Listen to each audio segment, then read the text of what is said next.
Motion detected at your front door. It all started on a chilling late night, jolting me from my sleep. The piercing tone of the motion alert from my doorbell camera echoed through the silent expanse of my house, nestled within a thick, all-consuming forest. I groaned, rubbing the sleep out of my eyes and reaching for the phone on my bedside table. I squinted against the harsh glare, checking the notification. Motion detected at your front door. A slight unease crept over me. My house stood miles away from civilization, the nearest neighbor a half-hour's drive away. With no one expected at this ungodly hour, I opened the app, half expecting to see a woodland creature or an errant gust of wind. The screen displayed the usual deserted porch, the quiet night scene filled only with the low hum of the forest. I dismissed it as a false alarm, turning off the phone and sinking back into the soft embrace of sleep. However, what I thought was a one-time incident soon turned into a nightly haunting. The same alert, at the exact same time, in the eerie quiet of the night. Each time, the scene was undisturbed, the tranquility of the porch at odds with the building apprehension within me. It became a ritual, an unwelcome visitor in my once peaceful slumber.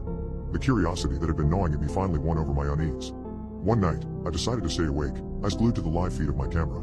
The night was particularly quiet, the seconds ticking by in anticipation. As expected, the motion alert chimed, but the porch remained devoid of any activity. Just as I was about to chalk it up to a technical glitch, I noticed something peculiar, the date timestamp on the feed. For about a minute, the date jumped forward exactly 1 year and then snapped back. The discovery was disconcerting. However, I decided it was a software glitch and decided I would contact tech support in the morning. A software glitch would have been the best conclusion to this issue, but unfortunately, it was far from that. Driven by the same morbid curiosity, the following night I found myself staring at the feed again. As the clock struck the dreaded hour, the date flickered, and I saw it. A figure, wavering and barely discernible, appeared at the edge of the porch. My heart pounded in my chest, the figure disappearing as the date returned to the present. The following days were a blur. Every night, as the time approached, I found myself before the screen, waiting for the anomaly.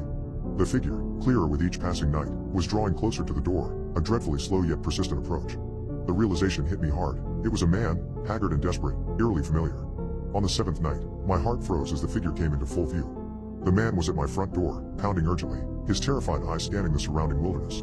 At that moment, my worst fears were realized. The man in the feed was me. The image seared into my mind, the sight of myself as a desperate, terrified figure, etching a chilling prophecy. I was caught in a loop, a prisoner of my own impending future.